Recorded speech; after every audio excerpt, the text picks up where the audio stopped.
Today I would like to welcome my newest patrons, Sternencolonel.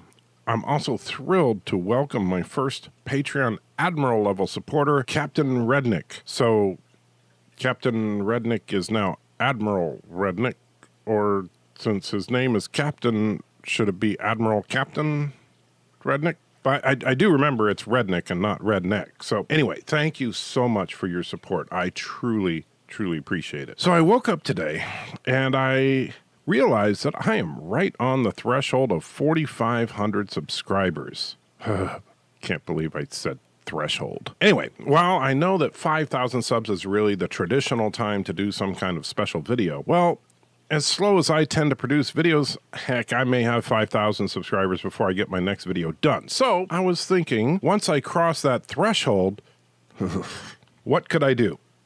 And as I've said before, my patron supporters will always have top priority as far as requests and suggestions for my channel. So the other day, I was considering a request from my patron Ryan Baker, who genuinely seems to want to hurt me. So here is, in Ryan's actual voice, his recent message he left for me. I understand what is considered the worst episode of Voyager, or even all of Trek, is Threshold. I need to stop him for just a moment. For the record, I do think that Threshold is, in fact, the worst episode of Voyager. And while I will eventually do a review for that steaming pile of, well, my avatar, I will not do that episode until I'm able to do this full time. That way I can take a couple of weeks off after doing that review and take lots and lots of antipsychotic medication that I will no doubt need after viewing that episode the several times it will take in order to do a good, complete review. In fact, even now, just thinking about the task of watching Threshold multiple times in 1 week is making the voices start. Speaking of voices in your head, the Borg. I was pleasantly surprised that he did not want me to review Threshold. However, what came next really hurt. I understand what is considered the worst episode of Voyager, or even all of Trek, is Threshold. I disagree. While Threshold is undisputed garbage, at the very least it doesn't A, have a pointless love story, and B, doesn't completely destroy one of the most interesting villains in Trek. Now, in my opinion, the Borg have been on the decline ever since First Contact. I swear every time that Voyager dealt with the Borg, they get worse and worse. In Unimatrix Zero, they hit rock bottom. Good lord, I hate this episode so much. I don't understand how the writers managed to do this. It's not like there's a lot of Borg content necessary to understand them. Sorry if this is sounding like a rant.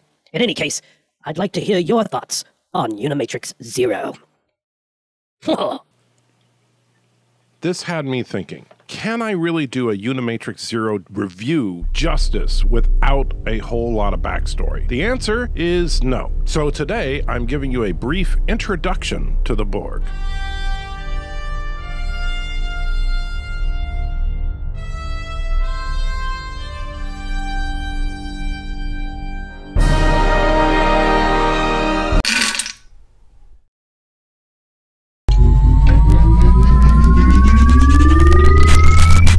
The Borg are, at the same time, one of the best villains that Star Trek has ever come up with, and one of the worst. Both extremely interesting and yet utterly boring. An all-powerful force and the butt of a cosmic joke. The biggest flaw in the Borg is writing. The writing for the Borg, well, to say it's been inconsistent is a laughable understatement. The sad truth is that we've had seen several distinct versions of the Borg Collective. Some only appeared once, such as the invincible juggernaut we saw in Q-Who, while others lasted for some time, like the Janeway Borg. This brings up several major issues. For example, when us nerds try to figure out who would win in a fight versus debate, the Borg are just too inconsistent.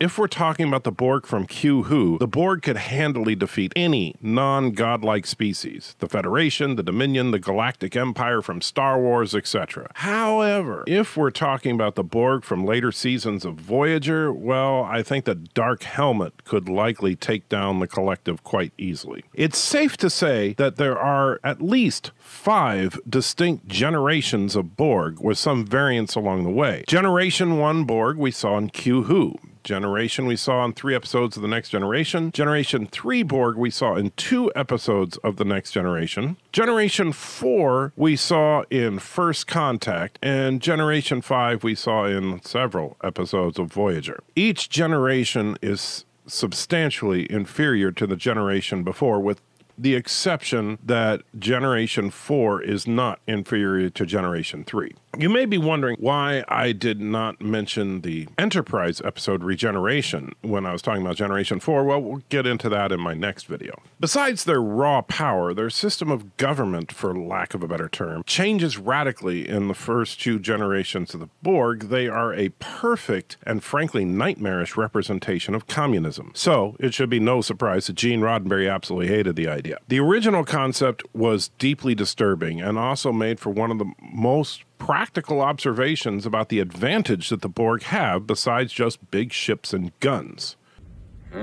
Counselor. We're not dealing with an individual mind. They don't have a single leader. It's the collective minds of all of them. That would have definite advantages. Yes, a single leader can make mistakes, which is far less likely in the combined whole. There is an old saying that if it ain't broke, don't fix it. Well, Ronald D. Moore apparently never heard that expression, and as much as I love the fact that he fixed the not broken Battlestar Galactica and created one of the most compelling science fiction shows ever produced, well, then he fixed the Borg. And when he fixed them, it was very much like how when we refer to fixing a dog. So we get Generation 3 of the Borg, in which they're living in a dictatorship run by a tyrant who ascends to power by trickery and subterfuge. Then we get Generation 4 and 5, which are dictatorships that are run by this. Borg behavior, goals, and methods also undergo key changes in some generations. The quick breakdown of the generations of Borg will be as follows. Generation 1, the Proto-Borg. They were only seen in Q-Who. Their assimilation method? None that we know of. Borg appear to reproduce naturally, but receive implants as infants to link them to the collective. They are interested in technology and raw material, period. Their strength is the hive mind, which means the entire ship with thousands of crew act as a single being. Intelligence and speed of thought that is multiplied by the number of Borg in the collective, making them more intelligent than any other known race. Ships can react with the speed of thought, able to adapt almost instantly to any form of attack, able to telekinetically repair a ship from any form of damage, and able to design weapons for specific targets almost instantly. Weaknesses? None. Generation 2, the Borg.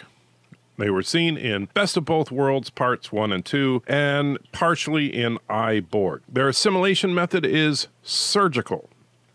They literally perform surgery on individuals to bring them into the collective. Their interests are assimilating other life forms, cultures, and technology into their collective, allowing all species to, as Locutus said, become one with the Borg. Their strengths are their hive mind, adaptive weapons and defenses, psychological warfare via assimilation. Weaknesses, well, interdependency, and they exposed that interdependency via the collective through the assimilation of Jean-Luc Picard. Generation 3 would be the independent Borg. They were seen in the last few seconds of I, Borg and Descent, Part 1 and 2. Their assimilation method? None that we see. Their interests are conquest, murder, and revenge. These Borg are not interested in adding to their own perfection or assimilation as we know it. They are simply interested in destruction. Their strengths include a linked consciousness, not to be confused with a collective consciousness, which allows them to implement strategy very quickly. Ranged weapons, the first and only time that the Borg actually used ranged combat weapons, enhanced physical strength, and a really, really big ship. Weaknesses? Well, their lack of adaptability really makes them no more threatening than any other race, and their lack of experience makes them rather naive. Generation 4, the Insect Hive. They were seen in Star Trek First Contact. Their assimilation method is nanites combined with surgery. Their interest is the expansion of the Borg population and the assimilation of all life. Their strengths include nanite assimilation that makes adding to Borg numbers extremely efficient, adapted defensives on individual Borg, but apparently not on Borg ships anymore. Their collective consciousness makes the Borg operations extremely efficient.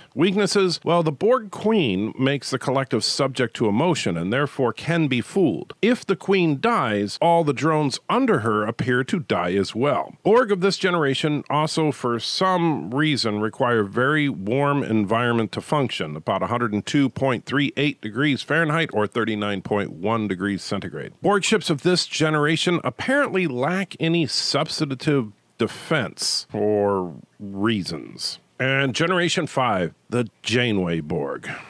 Seen in several episodes of Star Trek Voyager, their assimilation method is nanites. Their interests seem to be primarily catfights with Captain Janeway in 7 of 9. Their strengths, well, they have lots and lots and lots of drones and ships. Weaknesses? Well, the Borg weapons are no longer all that effective against a simple Federation science vessel. Their ships no longer have really all that great a defense mechanism, and the Queen is extremely emotional and petty. The Queen is also no longer a part of the collective like she was in First Contact, but rather more of a leader, so she is as fallible as any individual.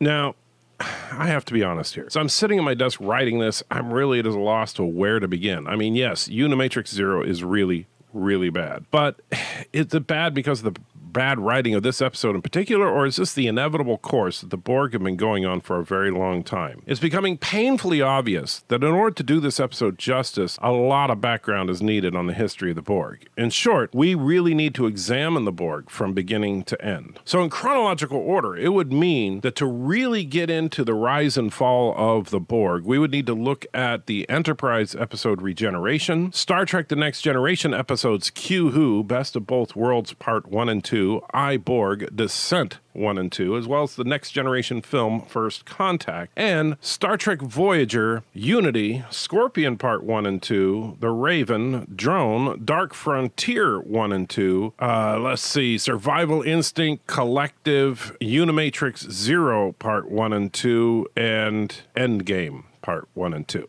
So that is a lot of reviews, and believe me, only one of those reviews is going to be really all that glowing. So yeah, 1 out of over 20. That's painful to think about. But for you, well, it kind of depends on how much you want to see me suffer. So I was left with a simple choice. I can either do a single review of Unimatrix Zero, but do a pre-review background on the Borg video, or I could do a review of the entire Borg arc from beginning to end. Both have problems. You see, if I choose to do just a background video, well, to include everything would require that that video be at least an hour long, and on YouTube, I can barely get most people to watch more than 7 minutes of my video. At least that's assuming the data that Google gives me is accurate, but that's a whole other thing. On the other hand, 20 plus videos involving mostly really bad Star Trek.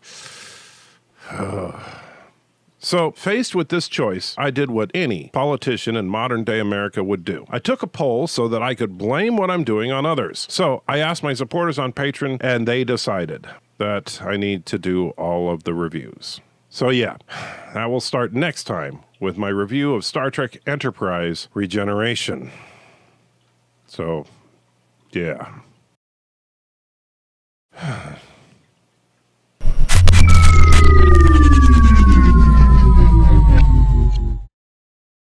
Thank you so much for watching this video. I really do appreciate it. And hey, please don't forget to like, comment, and subscribe, or dislike and comment. And you can still subscribe if you want. And let me know what you'd like to see in the future, or what you did or didn't like about this video. Also, if you really like what you see here, check out my Patreon page. If I can get a little bit of support there, I'll be able to focus more time and resources into making these videos higher quality and more frequently. Thanks again for watching. Take care.